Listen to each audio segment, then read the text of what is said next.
So in order to get legislation passed, it takes more than one House of Congress to do it. It takes someone from the Senate as well. And today, representing Senator Barbara Boxer, Josh Quigley is here to share a few words.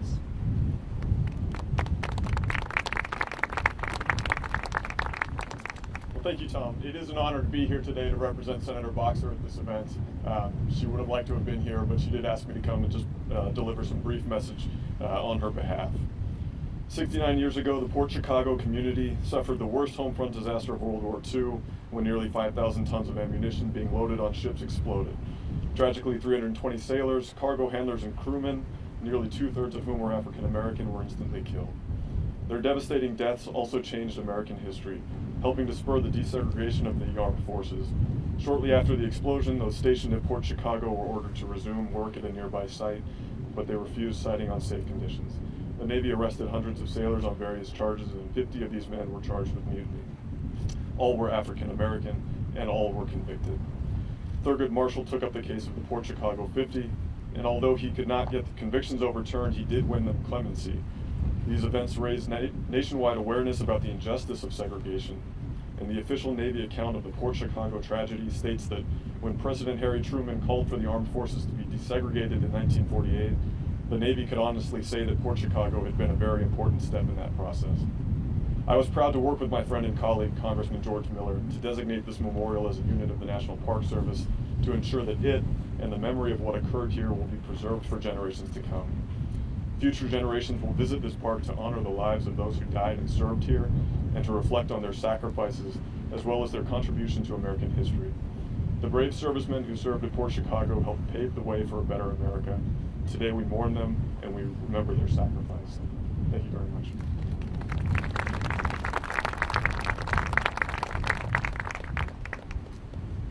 Thanks, Josh. At this time, I'd like to recognize Martha Lee. Martha is the Deputy Regional Director from the Pacific West Regional Office in San Francisco. And Martha also has the distinction of being the very first superintendent at Port Chicago Naval Magazine National Memorial.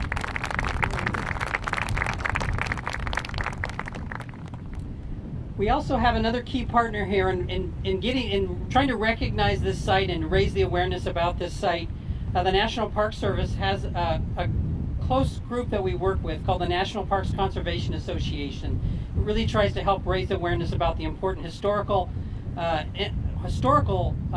events, but also some of the natural areas that we preserve. And representing the National Parks Conservation Association is Ron Sundergill, the Regional Director.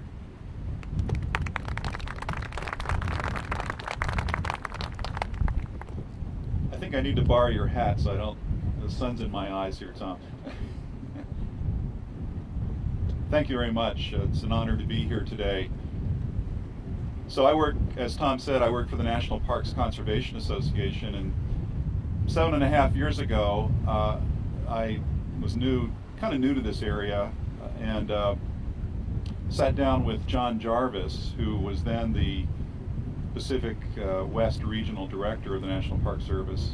He's now the director in DC. But I sat down with him back then, and I asked him, you know, we want to create some new parks. We want to help you to work on creating new parks in the system.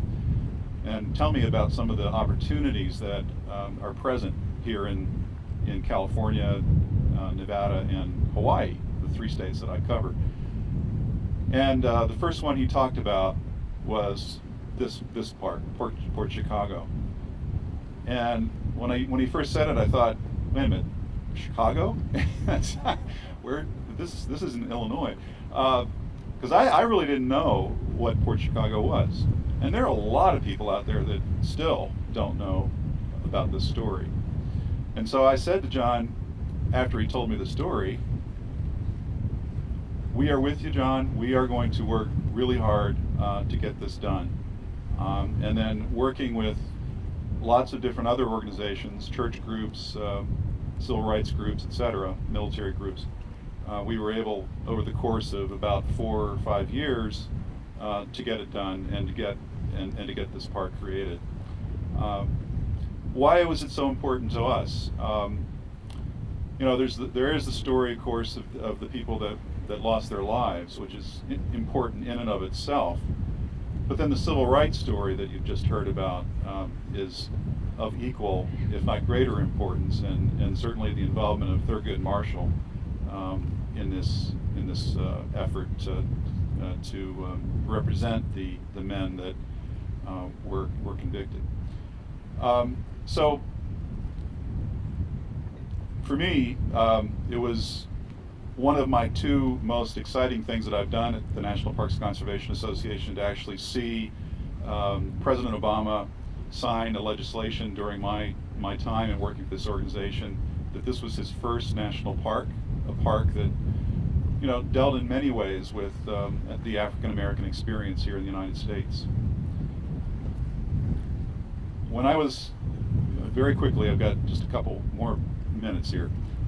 When I was growing up back in Maryland, I remember very clearly the segregation that took place there. I remember very clearly the black kids who were in the balcony in the theaters. I remember the separate bathrooms. Even when I was a little kid, this was still going on. But now a lot of young people are not experiencing that. They have no idea that it happened.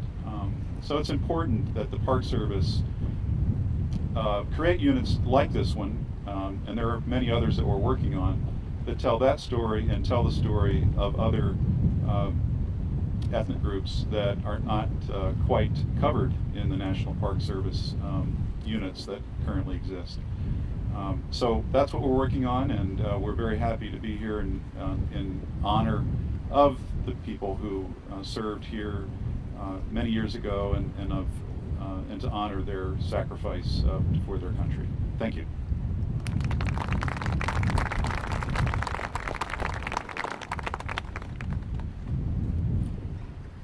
We also have with us today some representatives from the state legislature, and I just want to at this time invite Satinder Malhi and Ron Turner from Satinder's from Senator Mark DeSaulnier's office, and Ron Turner's from Assemblywoman Susan Bonilla's office, and they're going to share some words.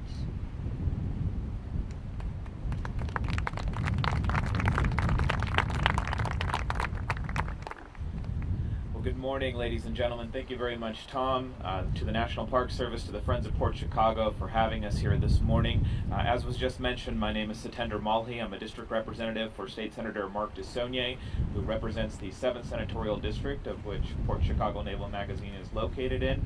With me today is my colleague Ron Turner from Assemblywoman Susan Bonilla's office, and both Senator DeSaulnier and Assemblywoman Bonilla regret that they could not be here in person today, but did want us to take this opportunity to gather with all of you to honor the courage and commitment of those brave sailors, the Marines, the Coast Guardsmen, merchant Marines, and civilians who were killed or injured here at Port Chicago.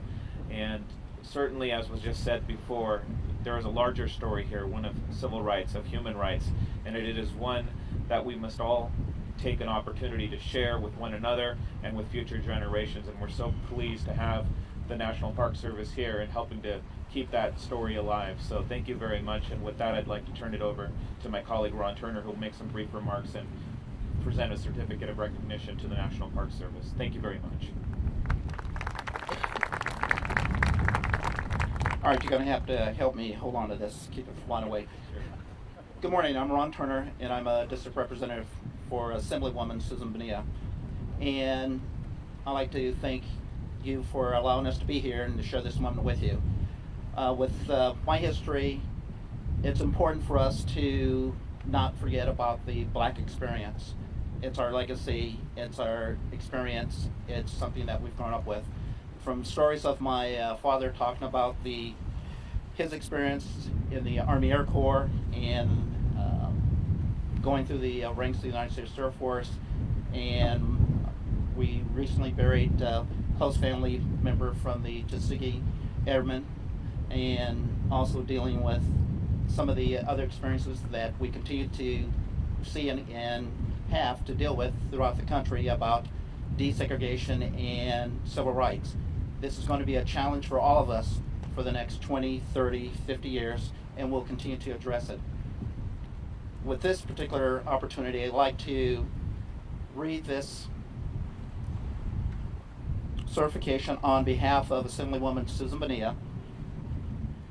Port Chicago Magazine National Memorial 69th Annual Commemoration of the Port Chicago accident, in commemoration of the 320 men killed in World War II on July 17, 1944 at the Port Chicago Naval Magazine in Concord, California.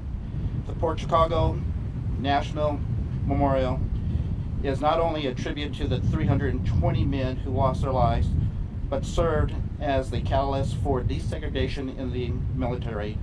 In honor of their commitment to serving their country, they are deserving of the highest commendation from the people of the state of California. And on behalf of Assemblywoman Susan Bonilla and Senator Mark DeSagne, I'd like to say thank you, and we really appreciate this opportunity. To the Park Service, Tom, we'd like for you to have this certificate. Thank you.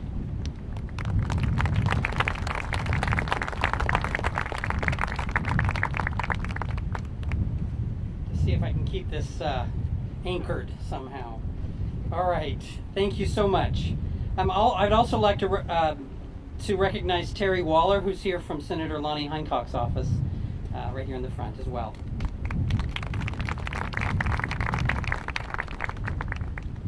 The site of the memorial and the site of the closed portion of the base where we hope to have our visitor center for Port Chicago is in the city of Concord. And at this time, I'd like to invite Dan Helix, the mayor of the city of Concord, to share a few words.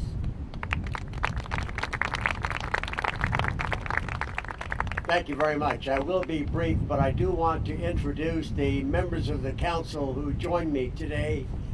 Vice Mayor Tim Grayson, Council Member Ron Leone, please stand up, and Council Member Eddie Person. Thank you very much. We are here today to show honor and respect to those who lost their lives here. Losing your life during time of war is the ultimate form of service. As a retired Army Major General, I know something about that. I also know that there are no menial jobs. Every job is important in time of war. You can't fight a war without ordnance. And so the job that was done here is important, and that's why we are here to show our respect and to honor the people who died here. Thank you.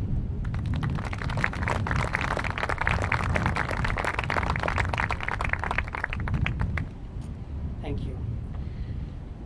Well, as we have presented here, the National Park Service is working with a whole bunch of people to help keep this story alive and to help remember the events that happened here. And really, it would not be possible if it wasn't for our key partner, the Friends of Port Chicago Naval Magazine National Memorial, in helping us to do that.